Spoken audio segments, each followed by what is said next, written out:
This General Motors truck has developed a misfire. It's got 160,000 miles on it, but I thought it'd be a good opportunity to talk about misfire.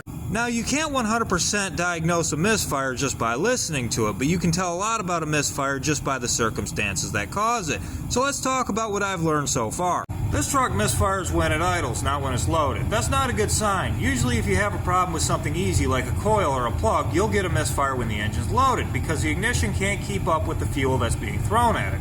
When I see a misfire at idle, I immediately go to a compression test. This one's only got 60 psi. I've never seen anything fire with less than 90. Ideally for this truck I should be seeing 120.